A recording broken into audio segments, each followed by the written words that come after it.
दोस्तों, नमस्कार। थंबनेल देखकर तो आप जान ही गए होंगे कि आज मैं आपको डाक जीवन बीमा के बारे में बताने जा रहा हूँ, जो कि एलआईसी पे बहुत बहुत ज़्यादा भारी है। देखिए, आपके सामने एक स्लाइड है पोस्टल लाइफ इंश्योरेंस की। तो इसके बारे में एक शुरुआती जानकारी देने के बाद मैं आपको एक उदाहरण के साथ ये समझाऊँगा कि किस प्रकार डाक जीवन बीमा में हमें एलआईसी के मुकाबले ज़्यादा फ़ायदे होते हैं। तो एक परिचय आप लोगों के सामने। डाक जीवन बीमा की शुरुआत भारत में 1 फरवरी 1884 में हुई थी। इसका मतलब यह एलआईसी से भी बहुत ज़्यादा पुरानी है। वर्तमान में डाक जीवन बीमा को सभी प्रोफेशनल्स और ग्रेजुएट व्यक्तियों के लिए खोल दिया गया है। जी हाँ, पहले डाक जीवन बीमा केवल सरकारी कर्मचारियों के लिए था, लेकिन अब यह भारत का कोई भी नागरिक जो एक ग्रेजुएशन की डिग्री रखता है, इसे करा सकता है। डाक जीवन बीमा में अधिकतम बीमा 50 लाख रुपए का कराया जा सकता है। और अगर मैं इसके फायदों की बात करूं तो इसका प्रीमियम बहुत कम है और बोनस ज़्यादा है। एलआईसी की तुलना में ये बहुत ही फायदेमंद है।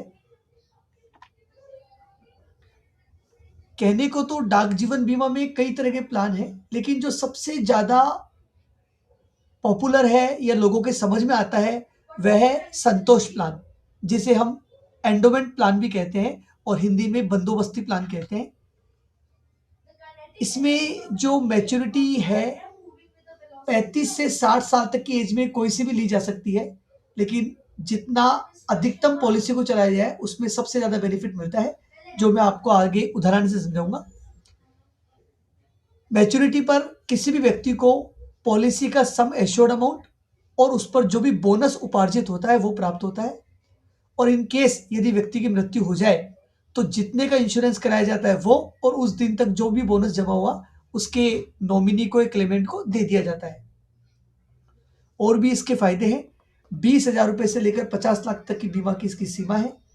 3 वर्ष बाद आप इसका पॉलिसी को सरेंडर भी कर सकते हैं और इस पर लोन भी ले सकते हैं। लेकिन सरेंडर करना एक समझदारी का निर्णय नहीं हो सकता, क्योंकि इंश्योरेंस हम हमारे जीवन को भी देखकर और फायदे दोनों चीज़ों को प्लान करके ही करते हैं। और चूंकि ये डाक विभाग द्वारा किया जाता है तो ये पूर्ण रूप से सुरक्षित है। ये आप देख पा रहे हैं डाक जीवन बीमा के फायदे।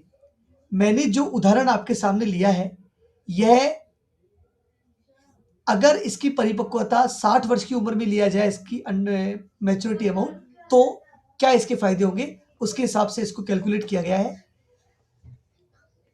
एंट्री में भी मैंने डिफरेंट डिफरेंट एज लिए, यानी कोई भी इंश्योर्ड व्यक्ति अगर उसकी आयु 20 साल की होती है, 25 साल की आयु होती है, 30, 35, 40, 45, 50 एंट्री के वक्त, और एग्जिट टाइम मैंने सभी के लिए 60 वर्ष लिया है इसको समझाने के हिसाब से।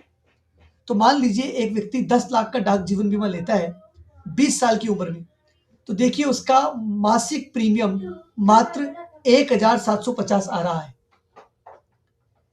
मंथली प्रीमियम के हिसाब से पूरे 60 वर्ष तक वह भारत सरकार यानी डाक विभाग को 8,40,000 रुपये देगा। और वर्तमान की बोनस की रेट के आधार पर उसे मैच्योरिटी अमाउंट 60 वर्ष की आयु पूर्ण लेने के बाद में 30,80,000 प्राप्त होगा। जमाधन और परिपक्वता राशि में एक बहुत बड़ा अमाउंट आप डिफरेंस के रूप में देख सकते हैं। 8,40,000 सरकार को आपने किस्तों में अदा किए और आपको एकमुश्त 30,80,000 रुपये प्राप्त होंगे अगर हम 10 लाख रुपए का उदाहरण लेके चलते हैं तो। इस प्रकार आप 25 साल के हिसाब से 30, 35, 40 स्क्रीन पर देख सकते हैं। और मैं वापस एक बार नोट भी पढ़ना चाहूंगा।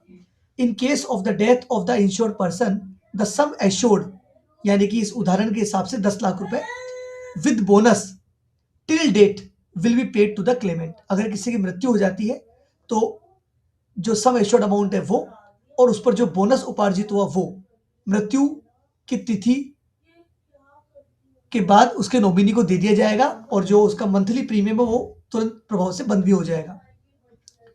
Premium can be paid monthly, quarterly, yearly through the online PLI portal, ECS from bank और by depositing at the post office.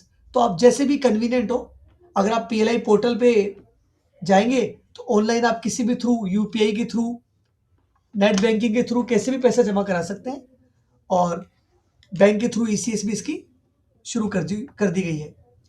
तो इसके रिगार्डिंग आपको और किसी भी तरह की जानकारी लेनी हो, दिल्ली या दिल्ली एनसीआर क्षेत्र में आप रह रहे हो, तो आप मेरे नंबरों पर संपर्क कर सकते हैं।